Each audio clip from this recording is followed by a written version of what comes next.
Salut les amis, j'espère que vous allez bien. Aujourd'hui, je vais vous parler un peu d'amour.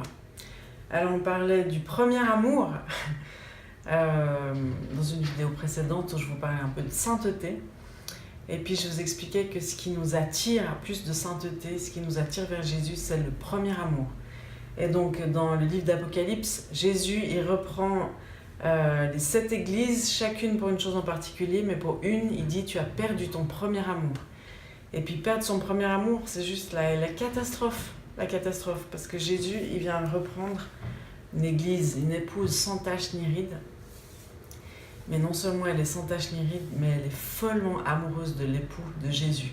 Et c'est ça qui la caractérise, parce qu'en fait, c'est ça qui va la conduire à l'obéissance jusqu'à la mort, c'est ça qui va la conduire à prendre les bonnes décisions, c'est ça qui va la conduire à abandonner certaines choses, c'est ça qui va la conduire à faire toutes sortes de choses extraordinaires qui peuvent être faites que par amour. Il suffit de regarder un peu dans le monde naturel ce que certains hommes ou certaines femmes sont prêtes à faire par amour, et puis souvent elles ne sont plus capables de le faire plus tard. Je vous donne un petit témoignage. Moi, j'ai fait un saut de 14 mètres par amour pour impressionner mon futur mari. Bon, je suis toujours mariée avec cet homme extraordinaire. Mais je ne plongerai plus, enfin, je n'ai pas plongé, je sautais les 14 mètres, niet. Donc ça, c'est pour te donner un petit aperçu. Mais l'amour, c'est ce qui résume la loi et les prophètes. C'est la nature de Dieu. L'amour, c'est ce qui nous permet d'être alignés avec lui.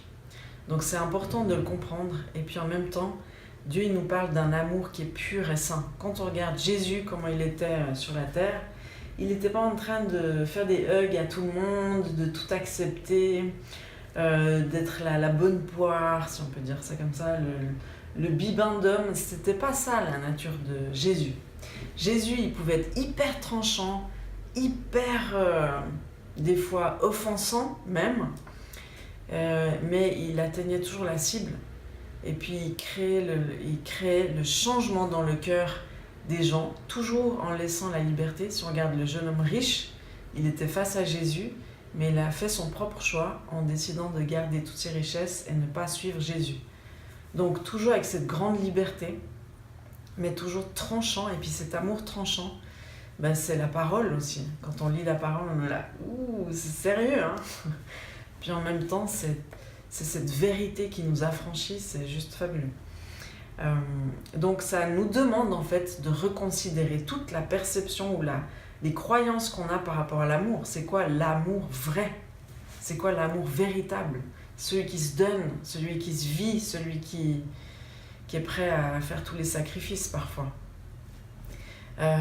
Donc il y a l'amour qui peut provenir de nos propres efforts, sauter des 14 mètres, et il y a cet amour surnaturel, extraordinaire, qui déborde de nous et qui ne nous appartient pas. On sait, moi c'est pas moi qui aime là, je sais parce que moi je serais pas capable de prendre ce SDF dans mes bras, je serais pas capable de faire ça, je le sais, mais en même temps je le fais et je sens que c'est en fait Christ qui prend le dessus en moi et qui aime à travers moi.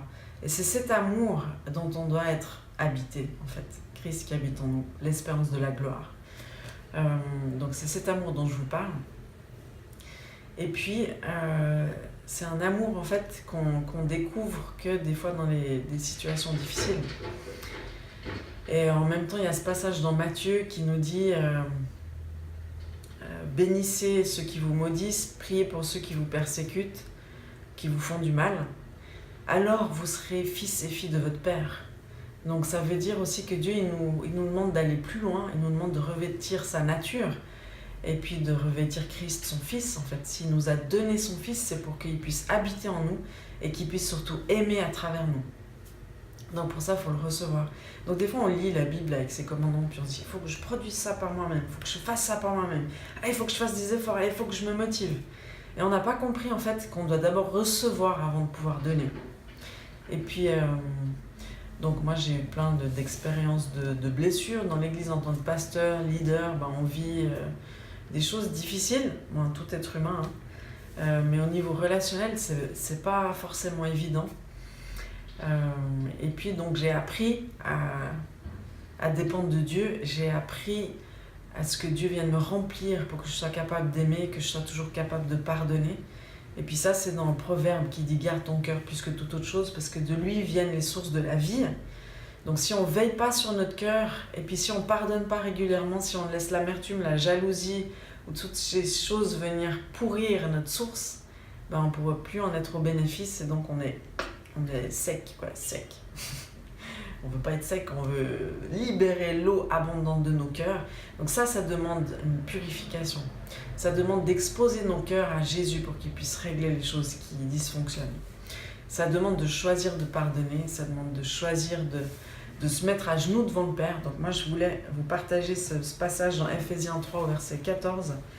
C'est moi ce que je prie quand je traverse des moments difficiles ou si je veux prier pour les personnes qui peuvent me poser problème dans mes équipes ou des blessures ou je ne sais quoi, ou aussi quand je veux prier pour mes enfants, tout ça, je prie et je change un peu les paroles et je dis, je viens devant toi Père, à cause de cela c'est écrit, verset 14, je fléchis les genoux devant le Père, donc en général je me mets à genoux quand je prie.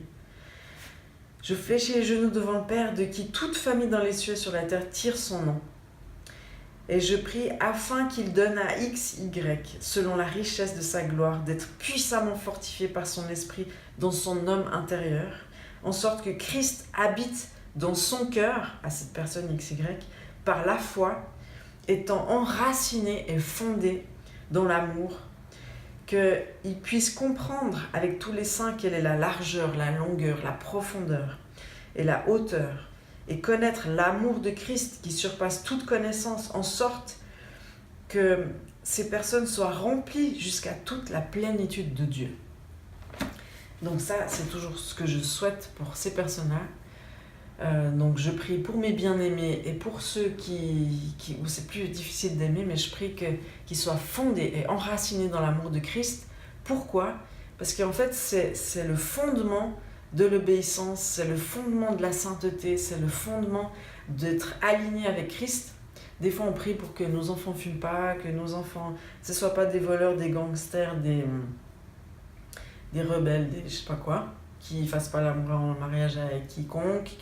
On prie pour des choses comme ça spécifiques.